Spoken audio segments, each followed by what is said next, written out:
E se a gente parasse para pensar numa das maiores histórias alternativas de todos os tempos? Pois é, sejam bem-vindos a mais uma análise. Hoje, a gente vai mergulhar fundo num cenário teológico incrível, um verdadeiro e se. É aquele clássico embate, sabe? O controle humano batendo de frente com a soberania divina. Vamos explorar a transição entre o primeiro rei de Israel, Saul, e o sucessor dele, Davi. Tem tanta camada de significado nessa história que muita coisa acaba passando batido pela gente.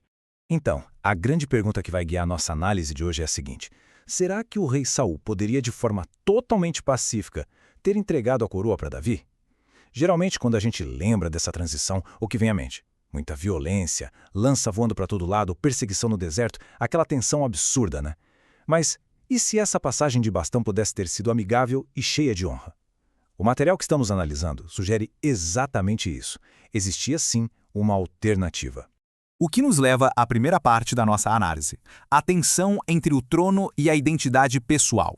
Para entender tudo isso, a gente precisa cavar um pouquinho mais fundo. O texto base deixa super claro que a ascensão de Davi nunca foi um golpe de Estado ou uma conspiração política, de jeito nenhum. Na verdade, era o cumprimento literal de uma promessa que já estava rolando há muito tempo. Pensa só, lá no livro de Gênesis, o cetro já apontava para a tribo de Judá, ou seja, o propósito do soberano sempre foi levar essa história toda direto para o reino messiânico. O plano já estava traçado.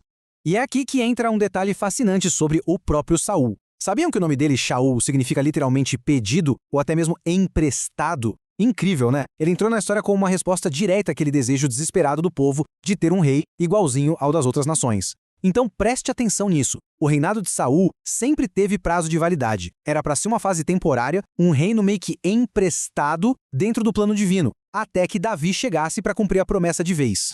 E o ponto de virada, a verdadeira tragédia, não começou quando Davi foi ungido. O problema estourou de verdade quando Saul esqueceu completamente desse papel emprestado e começou a se agarrar ao poder com unhas e dentes. Ele misturou as coisas. Ele achou que o cargo era a identidade dele. Foi aí que o castelo de cartas começou a desmoronar. E assim a gente entra na segunda parte, a reconciliação profética, que acabou sendo perdida. A fonte que estamos estudando bate muito na tecla de que a paz era sim uma opção real. E dá para ver isso claramente colocando a mentalidade dos dois lado a lado. De um lado a gente tem o desespero do Saul tentando segurar à força um poder que já estava escorrendo pelos dedos. Do outro, temos o Davi. Gente, a reverência e a paciência dele são absurdas. Ele nunca, em momento nenhum, tentou tomar o trono na marra. Ele até teve a chance de matar o Saul, mas recusou, dizendo que jamais tocaria no ungido do Senhor.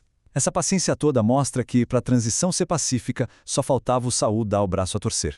Mas olha só que detalhe que a narrativa traz, que é quase um sinal luminoso de como as coisas poderiam ter sido resolvidas. Uma baita oportunidade desperdiçada envolvendo Merabe, a filha mais velha do Saul. Ela tinha sido prometida em casamento ao Davi logo depois daquela vitória histórica contra o gigante Golias. Imagina só se esse casamento tivesse acontecido. Não ia ser só mais um casamento real, de jeito nenhum. Ia ser a ponte perfeita, uma aliança gigantesca entre a tribo de Benjamim, que era do Saul, e a tribo de Judá, do Davi. Literalmente a união da antiga casa real com a nova dinastia escolhida. O Saul poderia ter aproveitado esse momento para passar a coroa publicamente com uma honra tremenda diante de todo Israel. Era a chance de ouro dele de reconhecer a vontade divina e sair de cena com a cabeça erguida. Mas, como sabemos, a história não foi bem assim. Vamos então para a parte 3, a prisão do controle humano. Bom, quando o medo fala mais alto que a razão e a obediência, as consequências psicológicas e espirituais são fortíssimas. Para a gente entender o tamanho do erro do Saul, a análise traz para a roda o exemplo máximo de humildade na história. Essa frase clássica de João Batista: importa que ele cresça e eu diminua. Isso é o puro suco da submissão à vontade divina. É ter a maturidade de dizer, ok, minha missão está cumprida, agora é hora de abrir espaço para o que vem a seguir. E o que o Saul fez? Exatamente o oposto, né? Ao invés de aceitar que o tempo dele estava acabando e abraçar essa transição natural para o plano divino avançar, ele tentou esmagar o Davi. Ele queria diminuir o novo líder para ver se conseguia inflar o próprio ego e salvar o próprio legado. Basicamente, ele tentou nadar contra a correnteza da história.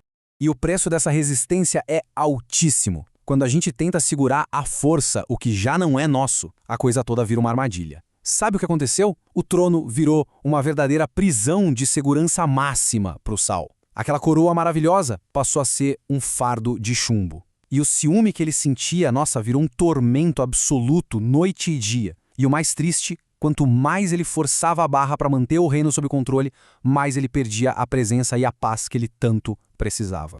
No fundo, a experiência humana vive esbarrando nesse mesmo sofrimento. A dor de tentar reter algo que a vida ou um poder superior já encaminhou para outro lado. A grande lição que o texto destaca é que o reino pertence a Deus muito antes de pertencer a qualquer rei. O Davi sacou isso perfeitamente. Ele sabia que não era dono de nada. O Saul nunca conseguiu aceitar. O que nos leva à nossa quarta e última parte: o verdadeiro Rei Eterno. A fonte não para só na história antiga, ela eleva o nível, mostrando que isso tudo aponta para algo gigantesco. Existe um contraste teológico muito forte aqui. Pensa no Saulo como a representação daquela nossa velha natureza humana, sabe? Aquela mania que a gente tem de querer controlar cada detalhe da vida e não soltar as rédeas de jeito nenhum. Já o Davi representa o líder escolhido segundo o coração divino, alguém que compreende e vive a submissão.